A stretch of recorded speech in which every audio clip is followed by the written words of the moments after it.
Hello friends, आप सभी का स्वागत है यूट्यूब चैनल विजेता कुल में। साथियों, ये वीडियो आप सभी का सिविल कोड प्यून का और बिहार परिचारी परीक्षा के लिए होने वाला है। दोनों के लिए ये वीडियो बहुत ही महत्वपूर्ण है फ्रेंड्स, क्योंकि दोनों में हिंदी का वेटेज बहुत ज़्यादा है। ठीक है, तो चलिए शुरू करते हैं आज का वीडियो। पहला सवाल से बताइए आंसर आप लोग कमेंट करके। फर्स्ट का राइट आंसर पहला है, निम्नलिखित में से विनाश शब्द का विलोम शब्द बताइए क्या होता है। विनाश का विलोम शब्द अगर देखेंगे तो उत्पत्ति हो जाएगा। उत्पत्ति ऑप्शन सी में दिया हुआ है। ठीक है, और विनाश का सृजन भी होता है, ये भी याद रखिएगा। विनाश का विलोम शब्द सृजन भी होता है। नेक्स्ट सवाल 2 है, लिखा यशोदा शब्द का संधि विच्छेद करिए क्या होगा। यशोदा जो होता है ये विसर्ग संधि के उदाहरण होता है और इसका आंसर ए हो जाएगा, यशः जोड़ द हो जाएगा। ठीक है, 3 नंबर क्वेश्चन है, कहीं मन न टिकने की स्थिति को क्या कहा जाता है। तो 3 का आंसर जो है ऑप्शन ए होगा, इसे अनमन कहते हैं। आंसर ए होगा। 4 में लिखा है सूक्ष्म शब्द का विलोम शब्द बताइए क्या होगा। सूक्ष्म का मतलब बहुत छोटा होता है और इसका आंसर सी हो जाएगा, स्थूल। तो सूक्ष्म का क्या होता है, स्थूल होता है, याद रखिए। नेक्स्ट क्वेश्चन होगा 5 नंबर में, लिखा है मनोरम का संधि विच्छेद करिए क्या होगा। तो मनोरम भी जो होता है ये विसर्ग संधि के उदाहरण होता है और इसका आंसर जो है ऑप्शन बी होगा, मनः जुड़ रम होगा। क्वेश्चन 6 है, 6 में दिया समुच्चय बोधक के संबंध में कौन सा कथन इसमें सही नहीं है। तो 6 का जो राइट आंसर है फ्रेंड्स ऑप्शन बी हो जाएगा। समुच्चय बोधक विकारी शब्द होते हैं, तो यहाँ पर ये सही नहीं है। ठीक है, क्वेश्चन 7 है, निम्न में से शुद्ध रूप बताइए कौन सा है। प्रशंसा जो है कौन सा सही लिखा गया है, तो वो ऑप्शन डी में आपका सही लिखा हुआ है। नेक्स्ट है 8 में, भिखारी को खाना दो, इस वाक्य में कारक बताइए कौन सा लगा हुआ है। तो याद रखना है कि कर्ता ने कर्म को होता है, तो को विभक्ति जो है वो कर्म कारक के लिए होता है, तो आंसर ए हो जाएगा। 9 नंबर सवाल है, लिखा है मुंह की खाना, इस मुहावरे का अर्थ क्या है। तो मुंह की खाना मतलब होता है पराजित होना, ऑप्शन डी हो जाएगा। नेक्स्ट क्वेश्चन 10 है, लिखा इमली के पात पर बारात का डेरा, इस लोकोक्ति का अर्थ क्या होता है, 10 का आंसर बताना है। इसका मतलब होता असंभव कार्य करना, ऑप्शन ए हो जाएगा। नेक्स्ट क्वेश्चन है, कमर कसना, इस मुहावरे का अर्थ क्या होता है। कमर कसना अर्थात दृढ़ निश्चय कर लेना, ए ऑप्शन इसका सही होगा। चलिए फ्रेंड्स 12 नंबर सवाल है, महत्व का संधि विच्छेद पूछा गया क्या होगा। तो महत्व का होता है महत जोड़ त्व, ऑप्शन ए हो जाएगा। नेक्स्ट सवाल है, शुद्ध शब्द बताइए। श्रृंगार कौन सा लिखा हुआ सही है 13 नंबर सवाल में, तो ऑप्शन सी में ये लिखा हुआ क्या है, यहाँ पर राइट है। ठीक है, चलिए आगे सवाल 14 से बताइए। 14 में लिखा शुद्ध शब्द बताइए, 14 में कौन सा है। तो निर्लज, ऑप्शन बी में लिखा हुआ राइट है। नेक्स्ट 15 में है कि कौन सा इसमें पुल्लिंग शब्द दिया गया है 15 नंबर सवाल में। तो दही जो होता है, दही पुल्लिंग शब्द होता है, याद रखिए। नेक्स्ट क्वेश्चन है, निम्नलिखित में से स्त्रीलिंग बताइए कौन सा है। तो 16 का जो राइट आंसर है ऑप्शन ए होता है पोथी। पोथी इसमें क्या है, स्त्रीलिंग है। ठीक है, 17 नंबर क्वेश्चन, लिखा है आंदोलन शब्द का समानार्थी शब्द बताइए क्या होगा, यानी पर्यायवाची शब्द। तो आंदोलन का अभियान लिखेंगे, ऑप्शन सी करेंगे। नेक्स्ट सवाल है, अनुज्ञा शब्द का समानार्थी या पर्यायवाची क्या होता है। तो अनुज्ञा का होता है अनुमति, ऑप्शन डी होगा। नेक्स्ट है 19, फिजूल खर्ची का समानार्थी शब्द बताइए क्या है। फिजूल खर्ची, तो फिजूल खर्ची का मतलब होता है 19 का आंसर याद रखिए, ऑप्शन डी में अपव्ययी होगा, ऑप्शन डी हो जाएगा। 20 नंबर क्वेश्चन, लिखा अल्पज्ञ का सही सटीक विलोम शब्द क्या होगा। अल्पज्ञ का यहाँ पर सर्वज्ञ करेंगे। अल्पज्ञ का मतलब होता है जो कुछ नहीं जानता हो, और सर्वज्ञ का मतलब है जो सब कुछ जानता हो, तो ऑप्शन बी हो जाएगा। नेक्स्ट है 21 में, मधुर शब्द के विलोम शब्द बताइए क्या है। तो मधुर का जो है कटु होता है, ऑप्शन डी हो जाएगा। नेक्स्ट है 22, लिखा है मूक का विलोम शब्द बताइए क्या है। मूक का मतलब होता है, ठीक है, यानी कि शांत रहना, और वाचाल होता है बहुत ज़्यादा बोलना, तो ऑप्शन डी हो जाएगा। नेक्स्ट क्वेश्चन 23 से बताना है।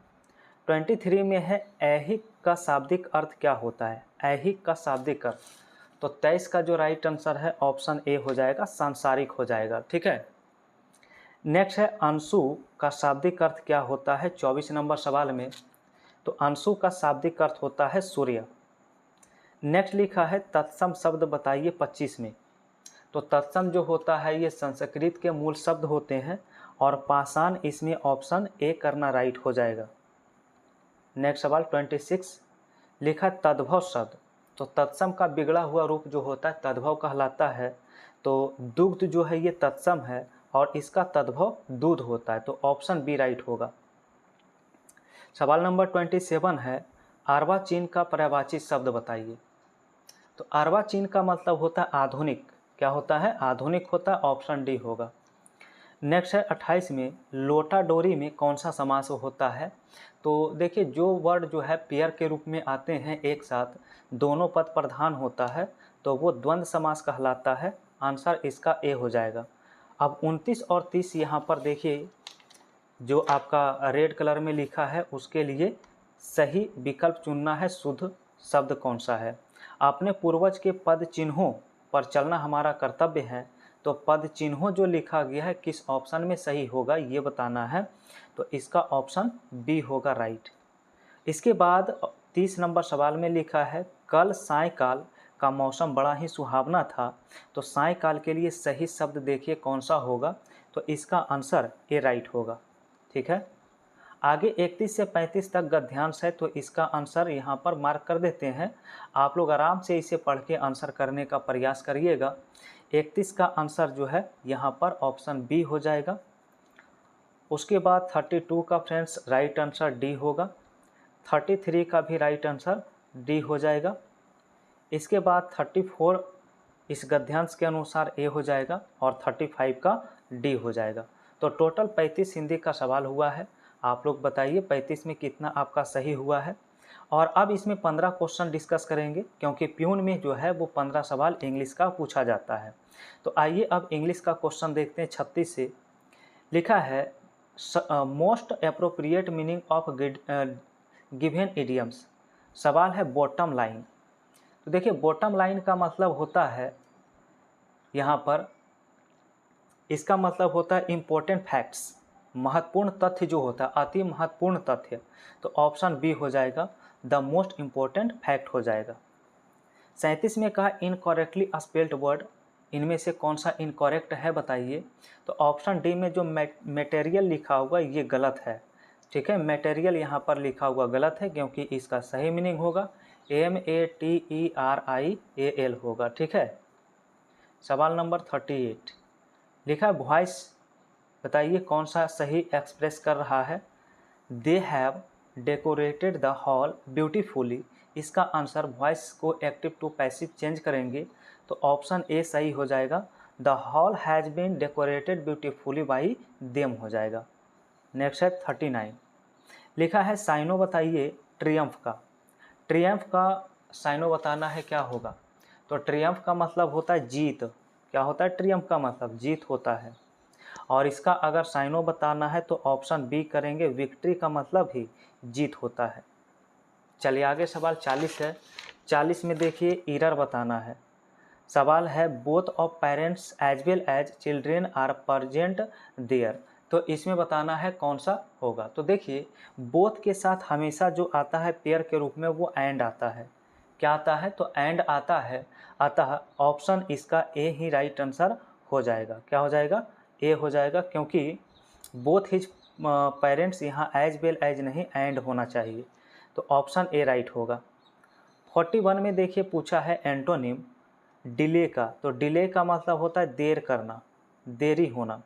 तो इसका उल्टा अगर देखेंगे तो एडवांस हो जाएगा, क्योंकि एडवांस का मतलब क्या हो जाता है, आगे होना, जारी रखना। क्वेश्चन नंबर 42 एक फिलर्स है। लिखा है electric gadgets make house course.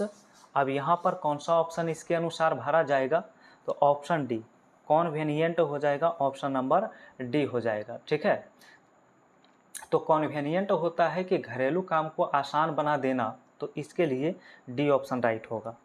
चलिए आगे सवाल 43 में वन वर्ड है, लिखा और रिमार्क दैट एक्सप्रेस अप्रूवल और एडमायरेशन। तो यहाँ पर इसका अर्थ होता है अभिनंदन, शुभकामनाएं।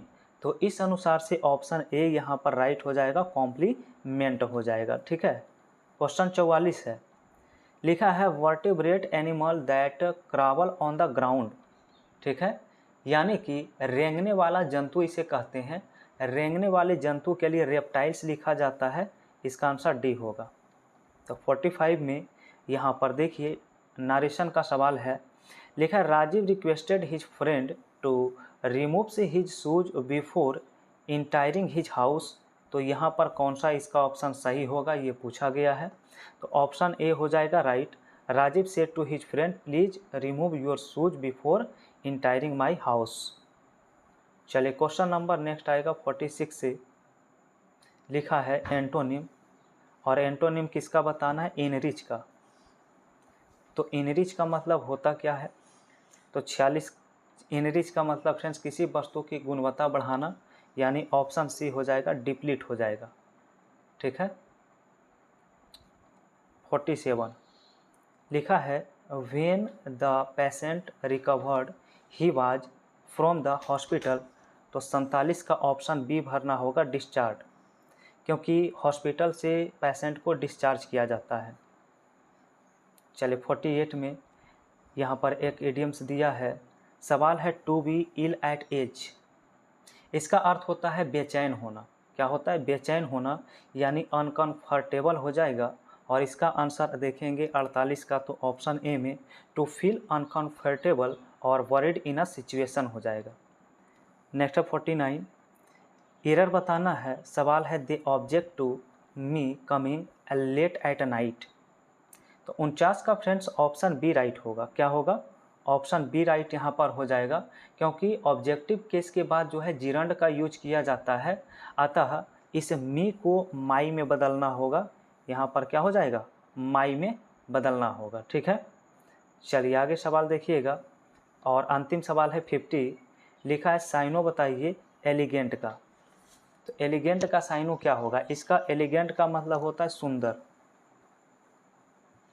ठीक है, तो राइट आंसर सी हो जाएगा, ग्रेसफुल। तो फ्रेंड्स ये था आज का पूरा सेट कंप्लीट। यहाँ पर होता है 50 सवाल। आप लोग कमेंट करिए आपने 50 में से कितना सही किया है।